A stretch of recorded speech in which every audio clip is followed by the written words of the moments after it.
শ্রেণীর বাংলা। আজকে আমরা বাংলা সহজ পাঠেরই পড়ে নেব একটি নতুন কবিতা। সেই কবিতাটার নাম কি দেখে নাও।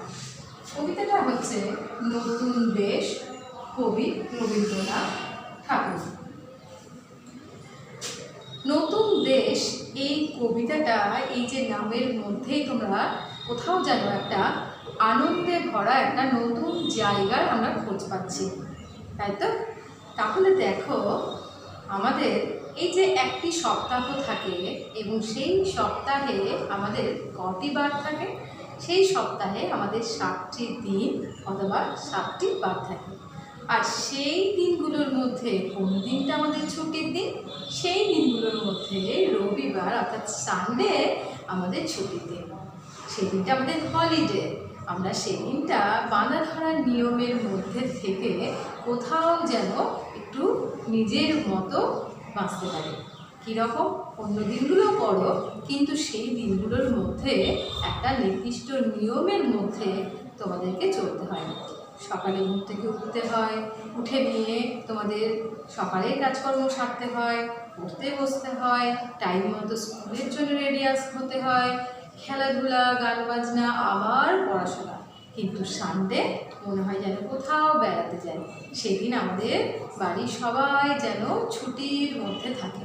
সবাই আমরা একসঙ্গে মিলেমিশে আনন্দ করি, বাড়ির সবারই সাথে, পাড়ার বন্ধুদের সাথে, তোমার নিজেদের আরও অনেক বন্ধুদের সাথে আমরা সেই দিনটা আনন্দে মেতে উঠি।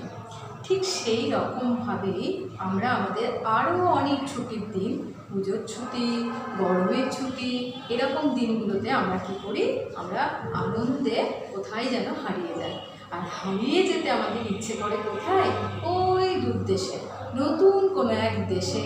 সেই দেশে যেন মনে হয় আমরা যেন কোথাও হারিয়ে যাই, সেইখানকার দেশের কথা জানি, সেই সব মানুষের কথা জানি, সেসব জায়গায় কী কী আছে চলো একবার দেখে আসি, তাই তো? এইভাবে আমাদের কোথাও যেতে ইচ্ছে করে সেই সব নতুন জায়গায়। তাই এই কবিতাটার মধ্যেও, নতুন দেশ এই কবিতাটার মধ্যেও তোমাদের মতোই এক ছোট্ট বাচ্চা, তাই সেও হারিয়ে গেছে তার মনের গণ্ডি থেকে বেরিয়ে, তার গৃহবদ্ধ জীবনযাপন থেকে বেরিয়ে কোথাও যেন এক খোলামেলা জায়গায়। তাহলে চলো কবিতা আমি পাঠ করি, কবিতাটার মধ্যে থেকে জেনে নিই যে নতুন দেশ কবিতাটার মধ্যে আমরা কি জানতে পারছি। তাহলে দেখো কবিতাটা কি আছে। কবিতাটার নাম নতুন দেশ, কবি রবীন্দ্রনাথ ঠাকুর। নদীর ঘাটের কাছে নৌকো বাঁধা আছে। দেখো, আমরা নৌকের কথা জানি। নৌকো কি? নৌকো একটি জলযান, অর্থাৎ জলপথে এক প্রান্ত থেকে আর এক প্রান্ত, এক দেশ থেকে আর এক দেশে যাতায়াতের জন্য আমরা কি ব্যবহার করি? নৌকো, স্টিমার, জাহাজ, ভেলা, এই সব যানে করে আমরা জলপথে এক প্রান্ত থেকে আরেক প্রান্তে পাড়ি দিই। ঠিক সেই রকমভাবেই এইখানেও এক নৌকের কথা আছে। সেই নৌকোটা কোথায় বাঁধা আছে? নদীর ঘাটের কাছে। নাইতে যখন যাই দেখি সে জলের ঢেউয়ে নাচে। তাহলে নাইতে অর্থাৎ স্নান করার সময় সেই ছোট্ট বাচ্চা সে যখন যায় অর্থাৎ সে যাচ্ছে, তখন সে কি দেখতে পাচ্ছে? সেই জলের অর্থাৎ নদীর জলের ঢেউয়ে সেই নৌকোটা কোথাও যেন নাচ করছে, অর্থাৎ নদীর জলের ঢেউয়ের তালে তালে নৌকোটাও যেন নিজের মতো করে সে কী করছে? নড়ছে। এরপর দেখো কি আছে। আজ গিয়ে সেইখানে দেখি দূরের পানে, অর্থাৎ দূরের পানে অর্থাৎ পানে অর্থাৎ দিকে। তাই সেই ছোট্ট বাচ্চাটা, সেই শিশুটা, সেও কি করেছে? সেই প্রতিদিনের মতো সেও সেই দিনটাতে গেছে, গিয়ে কি দেখছে দূরের পানে অর্থাৎ দূরের দিকে চেয়ে দেখছে কি? মাঝ নদীতে নৌকো কোথাও চলে ভাটার টানে। তাহলে কি দেখছে সে? সেই নৌকাটা কোথায় যাচ্ছে? মাঝ নদীতে ভেসে যাচ্ছে। অর্থাৎ নৌকো যেন কোথাও সে বাঁধা একটা খোলামেলা সে পরিবেশ পেয়েছে এবং নিজের মনের ছন্দে সে কোথাও এগিয়ে গেছে। আবার দেখো এখানে আছে চলে ভাটার টানে। ভাটা অর্থাৎ কি? ভাটা অর্থাৎ জল যেখানে হ্রাস পায়। অর্থাৎ দেখবে তোমরা জোয়ার কথা শুনবে এবং ভাটার কথা শুনবে। জোয়ার কি? জোয়ার হচ্ছে নদীর জল যখন দুকুল প্লাবিত হয়ে ঝাঁপিয়ে পড়ে, এগিয়ে আসে তার উচ্ছ্বাসে, জলের উচ্ছ্বাসটাকে বলা হয় জোয়ার। আর জল হ্রাস পাওয়াটাকে বলা হয় কি? ভাটা। জলের বৃদ্ধি অর্থাৎ জল এগিয়ে আসে, তার ঢেউটাকে এগিয়ে এসে দুকুলে জল আছড়ে পড়ে, এটাকে বলা হয় জোয়ার। আর সেই কুল থেকে, নদীর তীর থেকে জল সরে যখন যায়, কমে যায়, সেটাকে বলা হয় ভাটা। আর সেই ভাটার টানে অর্থাৎ নদীর জলটা ক্রমশ কমে গেছে, আর সেই যে ভাটার টানে কি হয়েছে, সেই নৌকোটা যেটা বাঁধা ছিল নদীর ঘাটের কাছে, সেই নৌকোটা কি হয়, সেই নৌকোটা কি হয়েছে, সেই নৌকোটা সেই ভাটার টানে সেই মাঝ নদীতে কোথাও আপন বেগে বয়ে যাচ্ছে। এরপর দেখো কি লেখা আছে, জানি না কোন দেশে পৌঁছে যাবে শেষে। অর্থাৎ সেই নৌকোটা কোথায় যে হারিয়ে যাবে, কোন দেশে যাবে, সেটা কিন্তু খোকা অর্থাৎ ছোট্ট শিশু বুঝতে পারছে না। তাই সেই নৌকোর মতো তারও যেন কোথাও হারিয়ে যেতে ইচ্ছা করছে। তার বাঁধা ধরার জীবন থেকে কোথাও নৌকোর মতো নিজের ছন্দে, নিজের মতো করে বাঁচার যেন কোনো একটা তার ইচ্ছে করছে। ঠিক তাই সে বলছে, জানি না কোন দেশে, অর্থাৎ কোন দেশ, কোন প্রান্তে, কোন জায়গায় সেই নৌকোটা আসবে, পৌঁছে যাবে শেষে, অর্থাৎ কোথায় যে সেটা দাঁড়াবে গিয়ে নদীর জলে ভাসতে ভাসতে, সেটা কিন্তু বোঝা যাচ্ছে না। সেখানেতে কেমন মানুষ থাকে, কেমন বেশে। তাহলে দেখো, আমরা যেখানে থাকি সেই জায়গাটা আমরা এক ধরনের মানুষ, আবার দেখো অন্য জায়গায় গেলে আমরা মানে অন্য ধরনের মানুষ দেখতে পাই, বিভিন্ন ভাষাভাষীর মানুষ দেখতে পাই, বিভিন্ন ধর্মের মানুষ দেখতে পাই, এবং তার সাথে সাথে তাদের বিভিন্ন পোশাক পরিচ্ছদও কিন্তু পাল্টে যায়। আমরা কেউ শাড়ি পরি, কেউ ধুতি পাঞ্জাবি পরে ছেলেরা, আবার কোথাও পাজামা, পাঞ্জাবি, চুড়িদার, সালোয়ার কামিজ, এইভাবে বিভিন্ন জায়গার মানুষ বিভিন্ন পোশাকে তারা কিন্তু থাকে। তাই নৌকো যেন কোথাও সেই ভাটার টানে তারা ভাসতে ভাসতে নৌকোটা কোথায় যে কোন দেশে পৌঁছে যাবে এবং সেখানে কেমন ধরনের মানুষের কাছে গিয়ে উঠবে, সেটা কিন্তু ছোট্ট বাচ্চাটা তার ইচ্ছা করছে সেই রকমভাবে নৌকোর মতো ভেসে ভেসে আপন ছন্দে সেই সব নতুন দেশগুলো ঘুরে বেড়াতে, এবং সেই দেশের মানুষের বিভিন্ন পোশাকের কথা, তাদের আচার আচরণের কথা, নিয়মকানুনের কথা, এবং তাদের সাথে মিলেমিশে যেন কোথাও আনন্দ খোঁজার জন্য সেই বাচ্চাটার ইচ্ছে করছে।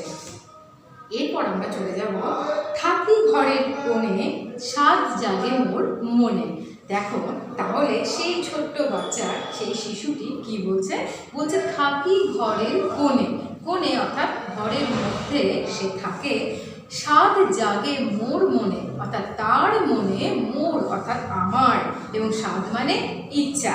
সেই ছোট্ট শিশুটির কি ইচ্ছে করছে, সাত জাগে মোর মনে, তার ইচ্ছে করছে কি, অমনি করে যায় ভেসে ভাই নতুন নগর বনে। অর্থাৎ নতুন নতুন দেশে সেই বাঁধন ছাড়া একটা আনন্দের স্রোতে সেও যেন কোথাও নৌকোর মতো ভেসে যেতে চাইছে। নিয়মের মধ্যে থেকে বেরিয়ে আনন্দ খুঁজে পাওয়ার জন্য তার খুব ইচ্ছে করছে। এরপর দেখো আছে, দূর সাগরের পাড়ে জলের ধারে ধারে।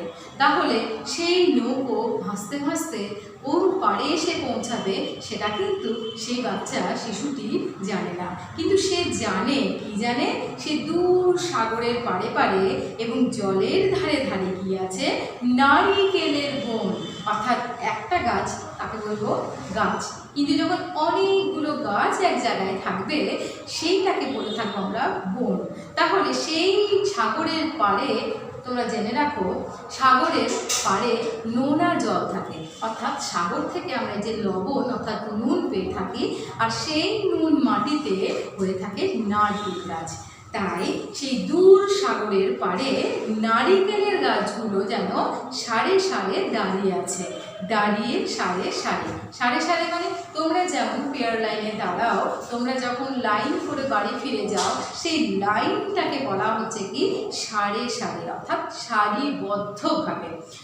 সেই রকমভাবেই নারকেল গাছগুলো কিভাবে দাঁড়িয়ে আছে, সারি সারি, অর্থাৎ সারিবদ্ধভাবে যেন একটা নিয়ম মেনে লাইন করে যেন সেই সাগরের পাড়ে দাঁড়িয়ে আছে। এরপর আরও কি, আরও আমাদের এই প্রকৃতির মাঝে কি আছে, পাহাড় চূড়া সাজে নীল আকাশের মাঝে। দেখো পাহাড়, আমরা পাহাড় জানি যেখানে আমাদের বরফ জমে থাকে, আর সেই পাহাড় চূড়া, চূড়া অর্থাৎ মাথা, পাহাড়ের শৃঙ্গ, আর সেই পাহাড় অর্থাৎ পাহাড় এবং সেই পাহাড়ের যে চূড়া অর্থাৎ এইটাকে বলবো পাহাড়ের মাথা বা পাহাড়ের শৃঙ্গ বা পাহাড়ের চূড়া। আর এই পাহাড় চূড়া সাজে নীল আকাশের মাঝে। আমাদের সব থেকে উপরে কি থাকে, আমাদের মাথার উপরে থাকে আকাশ, আর আকাশের রং কি নীল আকাশ, আর সেই নীল আকাশের নিচে কি আছে, পাহাড় চূড়া। সেই পাহাড় চূড়াগুলো এত সুন্দর করে যেন সেজে আছে, বরফ দিয়ে ঢেকে আছে, দেখে খুব সুন্দর লাগছে। এই সবই আমাদের যেন প্রকৃতির এক সৌন্দর্য, কোথাও সুন্দর, এবং সেই সুন্দর দেখে যেন মন আমাদের কোথাও ভরে যায়, আমাদের মনে যেন কোথাও আনন্দে মেতে ওঠে। ঠিক সেই রকমভাবেই সেই ছোট্ট শিশুটি এইসব যেন কল্পনা করছে, ভাবছে। কি ভাবছে, পাহাড় চূড়া সাজে নীল আকাশের মাঝে বরফ ভেঙে ডিঙিয়ে যাওয়া কেউ তা পারে না যে। আমরা সমুদ্রে পাড়ি দিতে পারবো না যদি না সেখানে জাহাজ থাকে, নৌকো থাকে। ঠিক সেই রকমভাবে আমরা পাহাড়েও কিন্তু এই পার থেকে ওই পারে ডিঙিয়ে যেতে পারা কিন্তু খুব দুঃসাধ্য ব্যাপার, খুব কষ্টকর ব্যাপার। তাই কেউ সেখানে ডিঙিয়ে যেতে পারে না, পাহাড়কে ডিঙিয়ে যেতে পারে না, পাহাড়ের শৃঙ্গে কিন্তু ওঠা খুব কষ্টকর। তাই বরফ ভেঙে ডিঙিয়ে যাওয়া কেউ তা পারে না যে। কিন্তু সেই শিশুর যেন কোথাও ইচ্ছে করছে দূর সাগরের পাড়ে হারিয়ে যেতে, পাহাড় চূড়ার মাঝে উঠতে, এইভাবে তার ইচ্ছেগুলো সে প্রকাশ করছে। আরও কি ইচ্ছে করছে, কোন সে বনের তলে নতুন ফুলে ফলে, নতুন নতুন পশু কত বেড়ায় দলে দলে। তাহলে তার আরও কি ইচ্ছে হচ্ছে কোথাও বনে জঙ্গলে হারিয়ে যেতে। আর বনের মধ্যে কি থাকে আমরা জানি, বনের মধ্যে সেই সমস্ত পশুগুলো থাকে যারা আমরা সহজে দেখতে পাই না। বাঘ, সিংহ, হাতি, হরিণ, এই সব জীবজন্তু, নতুন নতুন পশু যেন আমরা খোঁজ পাবো কোথায় গেলে, বনের মধ্যে গেলে। তাছাড়াও কি পাবো, নতুন নতুন ফল পাবো, ফুল পাবো। এই সবই যেন প্রকৃতির এক আনন্দ মহা সৌন্দর্য। আর সেই সবই যেন সেই শিশু সেই সব আনন্দের মধ্যে যেন হারিয়ে যেতে চাইছে। তাই সে একবার দূর সাগরের পাড়ে যেতে চাইছে, পাহাড়ের মাঝে হারিয়ে যেতে, আরও যেতে চাইছে বনের মাঝে হারিয়ে যেতে, এবং সেখানে বিভিন্ন পশুদের যেন সে দেখতে চাইছে।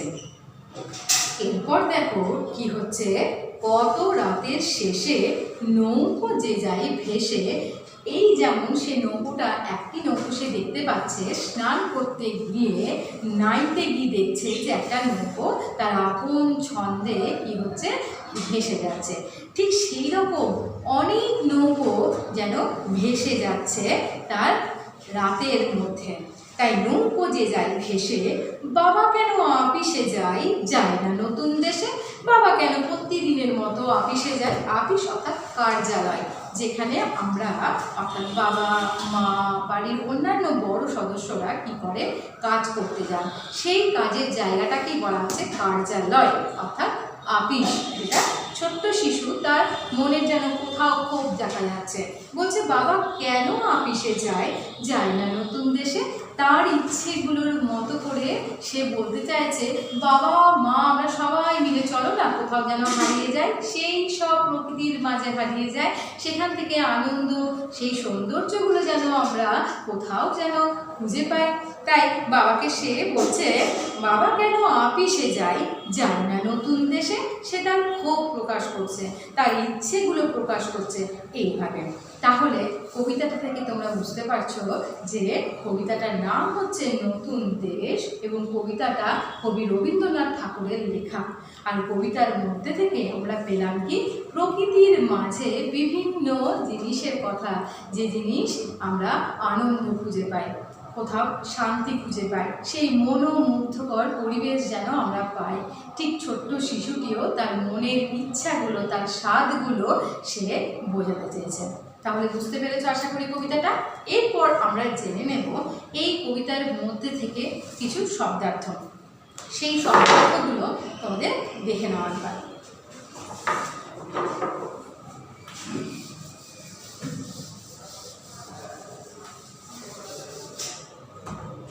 দেখো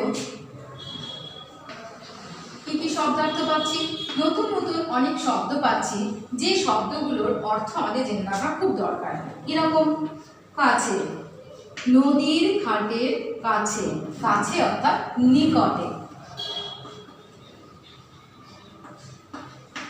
এরপর আমরা যাব নাইতে, নাইতে অর্থাৎ স্নান করতে, যেটা আমাদের প্রতিদিন করা খুব প্রয়োজন আমাদের শরীরকে সুস্থ রাখার জন্য। স্নান করতে, অথবা যেটাকে আমরা চলিত ভাষায় বলে থাকি চান করতে। এরপর আমরা যাব পানে। পানি কথার অর্থ হচ্ছে দিকে। তারপর দেখো আর কি আছে, বেশে, বেশে অর্থাৎ পোশাকে। বিভিন্ন জায়গা অনুযায়ী তাদের মানুষের পোশাক পরিচ্ছদ বিভিন্ন রকমের হয়ে থাকে, তাই বেশে অর্থাৎ পোশাকে। স্বাদ,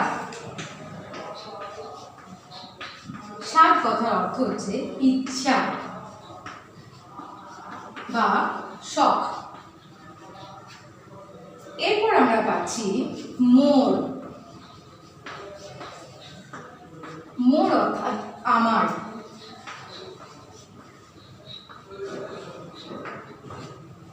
এরপর আমরা দেখে নেব নগর।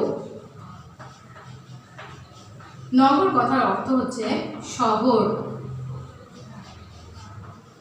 তোমরা জানো গ্রামের কথা, শহরের কথা, নগর কথার অর্থ হচ্ছে শহর।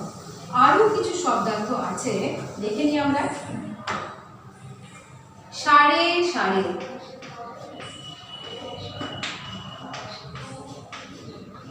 অর্থাৎ সারিবদ্ধ ভাবে।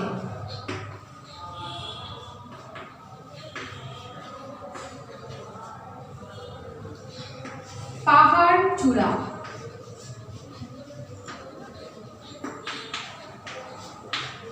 পাহাড় চূড়া অর্থাৎ পাহাড়ের মাথা।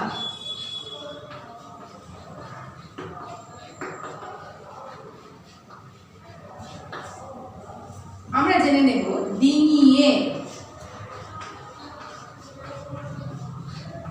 ডিঙিয়ে অর্থাৎ পার হয়ে।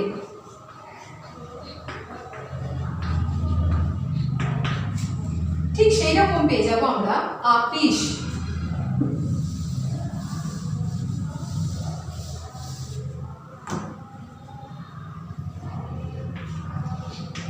আপিস, তোমাদের পাঠ্য আছে কবিতাটার মধ্যে, বাবা কেন আপিসে যায়। আপিস অর্থাৎ কার্যালয়, অর্থাৎ যেখানে কাজ করতে যাওয়া হয়। এরপর আমরা জেনে নেব আর একটি শব্দ সাগর। বিস্তীর্ণ জলভাগ যেটা বলা হয়, সেই সাগরকে আমরা আর এক নামে ডাকতে পারি জলধি। তাহলে সাগরের আর এক সমার্থক শব্দ কি? জলধি, যেখানে বিস্তীর্ণ জায়গা, সেই জায়গার মধ্যে জলভাগ আছে। তাহলে এই পাঠ্য কবিতাটা থেকে তোমরা এইসব শব্দার্থ জানলে এবং কবিতাটা সম্বন্ধেও তোমরা জানলে।